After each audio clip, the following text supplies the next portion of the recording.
La Biblia es, sin lugar a dudas, uno de los libros más influyentes y analizados que se han producido en la historia de la humanidad. Se trata de una obra que ha generado cantidades enormes de debate e interés a lo largo de los siglos. Tal vez por eso Cecil B. DeMille, el reconocido director de cine famoso por sus grandes producciones multitudinarias, en cierta ocasión propuso a su equipo la idea de llevar a la gran pantalla la historia de los 10 mandamientos.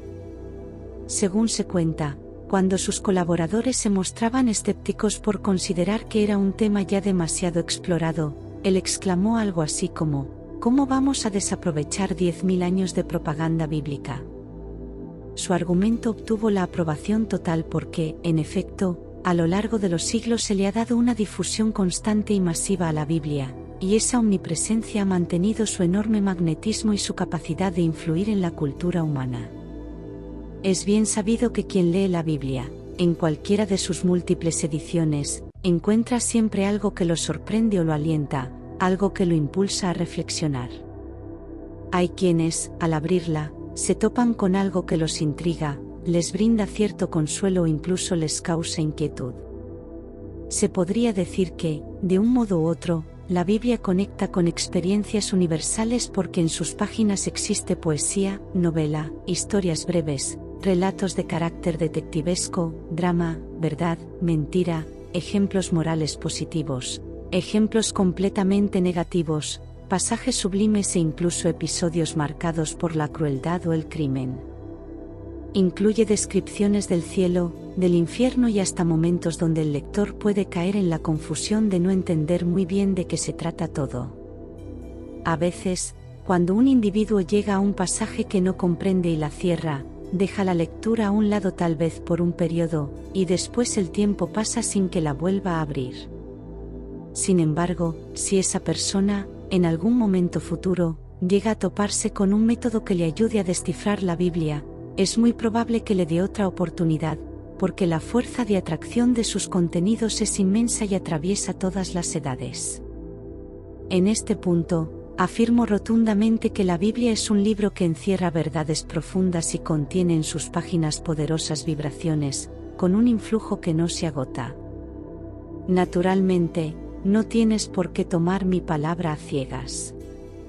La invitación es a que lo compruebes por ti mismo. Y para empezar, te digo algo fundamental: la Biblia no es la crónica del pueblo hebreo, aunque incluyan en ella algunos sucesos históricos.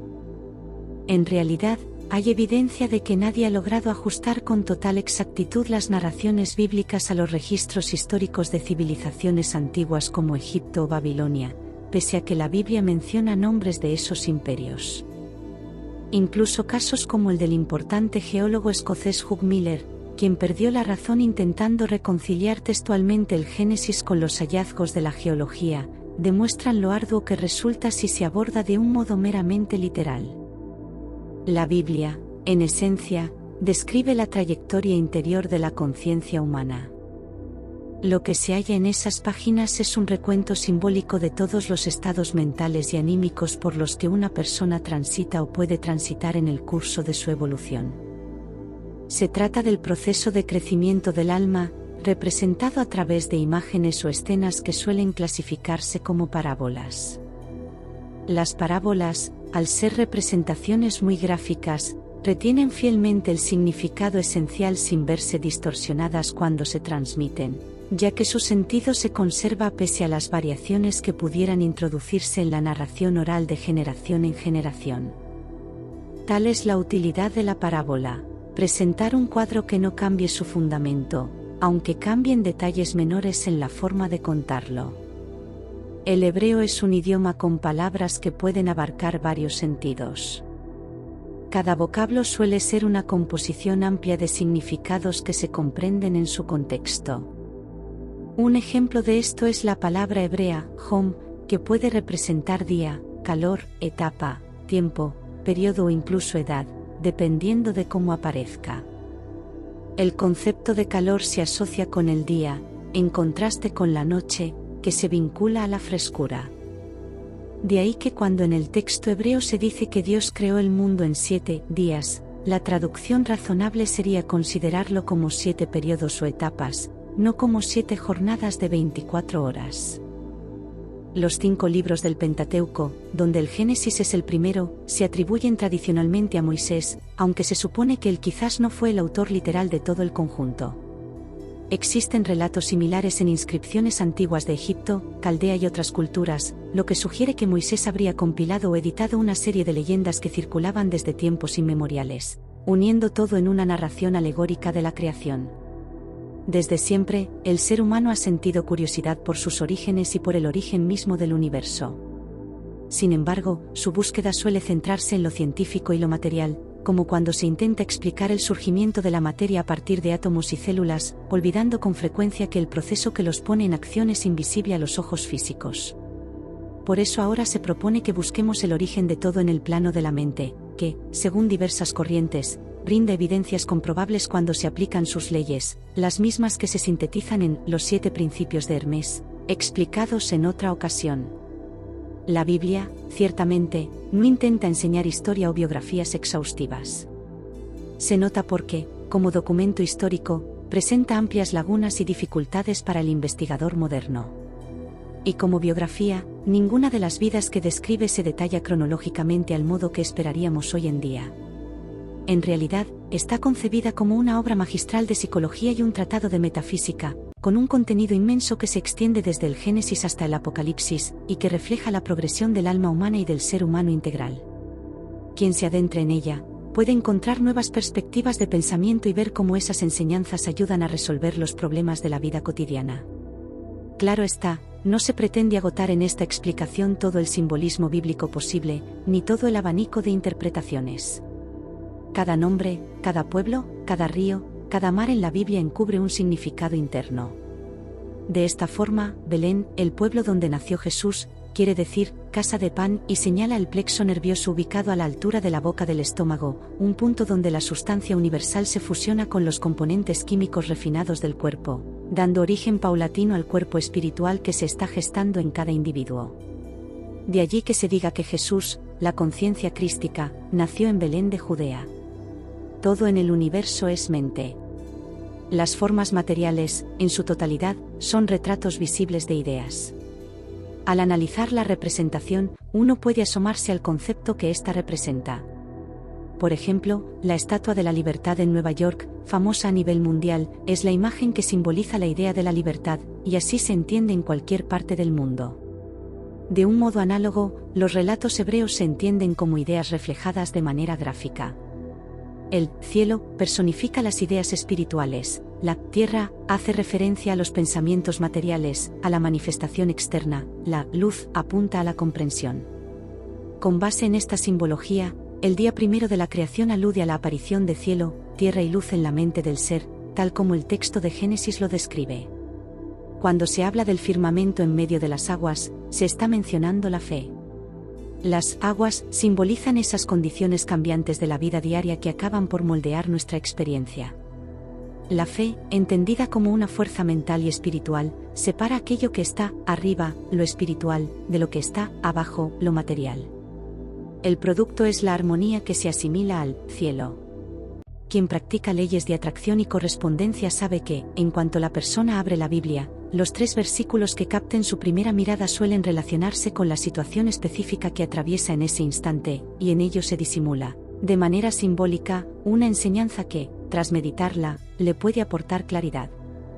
Para ilustrarlo, se pone el caso de que alguien abra la Biblia en el segundo libro de Reyes, capítulo 24, versículo 1, y lea lo siguiente: En sus días subió Nabucodonosor rey de Babilonia, y Joacim le estuvo sometido 3 años. Luego se rebeló contra él. Entonces Yahvé envió contra Joacim partidas de caldeos, bandas de sirios, tropas de moabitas y partidas de amonitas, los cuales envió contra Judá para destruirla, conforme a la palabra que Yahvé había pronunciado por medio de sus siervos los profetas. Ciertamente todo esto vino sobre Judá por mandato de Yahvé, para quitarla de su presencia, por los pecados de Manasés. Si lees el texto al pie de la letra, parece que nada de eso encaja con un problema cotidiano, y a simple vista no habría relación con tu situación personal. Pero Jesús enseñó que la letra mata, mientras que el espíritu da vida. Con esto, invitó a desentrañar el mensaje interior en vez de quedarse solo con la anécdota literal. Alguien que se acerca a un pasaje bíblico debe primeramente recordarse a sí mismo que la sabiduría divina lo está iluminando, abriéndose así a la posibilidad de interpretar. El paso siguiente consiste en reconocer que, en cada relato, el protagonista de la acción simboliza a quien está consultando el pasaje. Dicho de otro modo, la persona que lee la Biblia se refleja en la figura principal de la narración. En la historia dada, hay dos personajes que destacan, Nabucodonosor y Joacim, ambos reyes. En la Biblia, el rey alude a la voluntad que predomina en cierto momento. Así, Nabucodonosor indica una voluntad terrenal, autoritaria, inclinada a la fuerza de la razón pura, carente de reflexión espiritual y sin prestar atención a la dimensión más elevada del ser. Joacim, en cambio, significa el comienzo de esa conciencia espiritual, aún frágil e inestable, que se deja dominar por los viejos hábitos y la mentalidad de Nabucodonosor. Y Babilonia, el reino de Nabucodonosor, se relaciona con el estado de confusión. De esta forma, cuando el yo superior, Yahvé, que es el yo soy, impulsa a Joacim a rebelarse, se produce un conflicto que involucra a caldeos, sirios, moabitas y amonitas, fuerzas internas y externas que aprietan al ser hasta hacerlo recapacitar y cambiar de rumbo. Entonces ocurre lo que muchos llaman crucifixión metafísica, la consciencia superior enfrenta de una vez por todas los desaciertos acumulados, disolviéndolos y restableciendo la energía a su estado original. La Biblia, pues no es la historia cronológica de la humanidad, sino una guía única que lleva al lector desde la oscuridad hasta la luz. En el libro de Génesis se muestra el principio universal de la creación, que se sintetiza en la ley del mentalismo.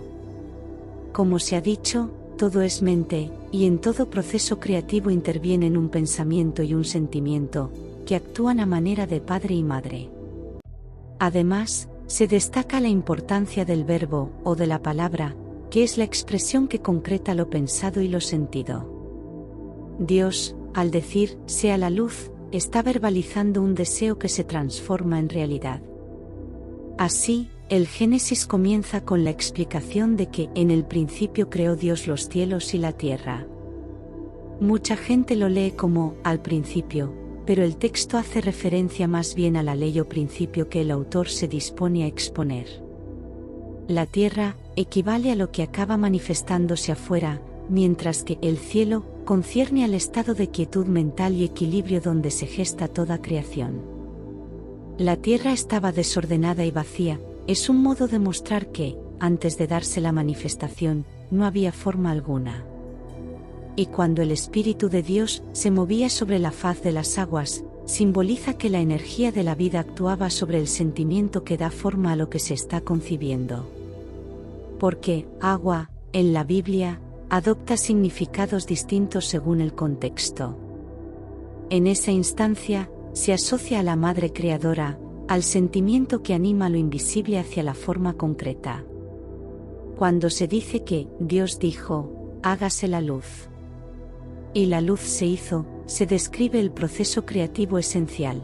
Primero se concibe la idea, la energía latente entra en acción, después se pronuncia una palabra de poder que decreta la aparición de lo que se busca. Todo se resume con sencillez.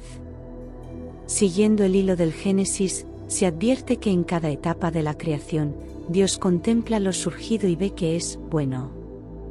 El único versículo en que aparece la palabra mal es Génesis 2,17, donde se menciona el árbol de la ciencia del bien y del mal, explicando que el desequilibrio o el abuso conllevan consecuencias funestas. En palabras del texto, el día que comas de ese fruto, ciertamente morirás. No se trata de una prohibición caprichosa, sino de la advertencia de que usar algo de un modo que rompa la armonía produce un daño, el abuso conlleva desequilibrio y trae la inarmonía. Asimismo, se enseñan 7 pasos necesarios para que se consolide cualquier manifestación. Se habla de 7 días simbólicos, cada día incluyendo tarde y mañana. Esto es la inactividad seguida de la actividad, la oscuridad previa a la luz, la potencialidad que se transforma en forma. El segundo paso es una repetición del primero, la separación de las aguas, en aplicación del principio de correspondencia. Todo lo que se crea en un plano interno encuentra su correspondencia en la dimensión externa. En uno de los últimos pasos, surge el hombre, símbolo de la manifestación consciente. Vale la pena notar que en esa narrativa, Dios ya no aparece solo como Dios, sino como Yahvé Dios o Señor Dios, lo que alude a la fase en la que la manifestación, el ser humano, toma conciencia y comienza a usar el yo soy. Yahvé o yo soy implica el aspecto masculino o positivo de la creación, el aspecto femenino o negativo es el yo inferior. La célebre imagen de la mujer extraída de la costilla de Adán representa el proceso de división celular. Cada ser se originó por una célula que se dividió, y cada parte continuó su evolución. A nivel místico, esa división se ve reflejada en la búsqueda permanente de la otra parte para fundirse, al final de múltiples encarnaciones, en una unión perfecta que simboliza la boda mística del yo inferior con el yo superior. Se menciona, igualmente, el séptimo día, en que Dios descansó, lo cual señala ese momento en el que, tras haber seguido los pasos creativos, se deja que la manifestación se consolide sin perturbaciones. En términos de peticiones, tratamientos u oraciones, cuando la persona siente que su petición está respondida, se detiene y confía en que la energía complete la obra. En palabras de Emmett Fox, cuando notas que la paloma de la paz se ha posado, no sigas forcejeando, el milagro está consumado. Lo importante es no olvidar que cada vez que se lea la Biblia se invoque la comprensión divina, diciendo, la sabiduría divina me está iluminando. De ese modo, la mente se conecta con el nivel de entendimiento perfecto. A partir de ahí, se puede descubrir lo que la Biblia enseña sobre el proceso del alma, la relación de la mente con la realidad y el modo de elevar nuestra conciencia. Para cerrar esta sección, se menciona la llave de oro, término que se asocia a la oración científica, la cual, tarde o temprano, permite a la persona solucionar sus dificultades y ayudar a otros a hacer lo mismo. Constituye un recurso de armonía y dicha, independientemente de la creencia que uno tenga, o de si nunca se ha tenido ninguna filiación religiosa formal. Porque la clave está en que, en la oración científica, es Dios quien actúa, no uno. Las limitaciones o debilidades personales no importan, pues la acción divina fluye a través de quien se disponga a recibirla. Aun quien recién comienza puede experimentar resultados asombrosos, puesto que lo único indispensable es tener la apertura mental suficiente para poner a prueba el método y perseverar en él. El mecanismo, explicado de manera sencilla, consiste en dejar de pensar en la dificultad y sustituir ese pensamiento por la contemplación de Dios. Si se está frente a un problema de salud, un conflicto financiero, un pleito judicial o cualquier circunstancia difícil, la recomendación es apartar la mente de la preocupación, distraerla del miedo, y situarla en Dios, en la verdad divina. Puede que al comienzo cueste porque la mente se aferra a lo que nos asusta, pero si repetimos insistentemente frases de verdad absoluta, por ejemplo, solo existe el poder de Dios, Dios es la sabiduría infinita y el amor perfecto, Dios está conmigo, soy una creación de Dios, poco a poco se reemplaza la atención que se le daba al problema por la concentración en la presencia divina. No se pretende delinear la solución de antemano, sino abandonar el asunto en manos de la inteligencia infinita.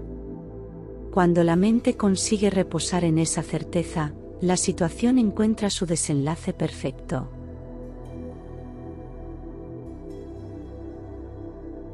La llave de oro puede aplicarse a personas que nos han agraviado o a sucesos que nos causan congoja. En lugar de pensar, tal persona me ha hecho esto, se dice, voy a aplicar la llave de oro a esta persona o a esta circunstancia, y se retira todo pensamiento sobre el tema, dirigiendo la atención a la idea de Dios. Lejos de intentar influir la conducta ajena por la fuerza, esta práctica disuelve la negatividad y permite un bien mayor para todas las partes. Y si uno percibe que la preocupación regresa, puede repetir el proceso con intervalos, siempre y cuando se deje de pensar en el problema entre cada intervalo de oración. Así se evita tensar la mente en un estado de duda y angustia. No importa que, al principio, parezca algo mecánico o forzado repetir ideas positivas, porque con la persistencia llegará el alivio mental y la confianza. Es muy importante no pretender de antemano cómo y cuándo se resolverá cada asunto. El objetivo es liberarse de la preocupación, lo cual abre la puerta para que la mente divina solucione la dificultad de la mejor manera. Todo aquel que invoque el nombre del Señor será salvo, dice el texto de Hechos 2,21. Emmett Fox describe la llave de oro como la vía para abrir la puerta hacia la salud, la libertad y el conocimiento de Dios. En esta enseñanza, se hace hincapié en la importancia de no perder de vista el estudio de la realidad mental y de revisar el contenido anterior sobre los principios universales, como esos explicados en la entrega sobre el Kybalion que se halla en este canal.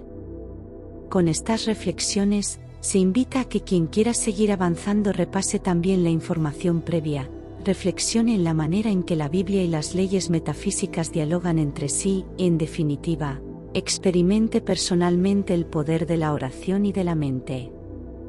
Al final del texto, se hace la invitación a dar un like, comentar, suscribirse o participar, animando a la gente a probar estas enseñanzas y descubriendo, así, que existe un universo consciente donde cada uno tiene la oportunidad de aprender, crecer y manifestar un mayor nivel de armonía. Ese es el mensaje que se pretende transmitir, concluyendo que la realidad es, en verdad, mucho más amplia de lo que nos enseñaron y que la clave se encuentra en expandir la conciencia, aplicando las leyes universales para generar resultados positivos y alcanzar el bienestar que todos anhelamos. Así termina este recuento de los antiguos secretos que solo los sabios conocen, basados en la obra y enseñanzas de Connie Méndez y en la sabiduría bíblica. El llamado, en definitiva, es a mantener la mente abierta, probar por uno mismo y dejar que la fuerza divina demuestre su efectividad en la vida cotidiana. Siguiendo estos lineamientos, uno puede llegar a experimentar cómo se transforma la existencia y cómo el conocimiento profundo de la verdad interior conduce al desarrollo pleno y a la liberación. De ese modo, cada persona que se acerque a esta perspectiva comprobará por qué la Biblia conserva su poder de atracción y por qué, a lo largo de los siglos, se le sigue considerando un libro inagotable, lleno de misterios y de lecciones prácticas para el alma que desea evolucionar.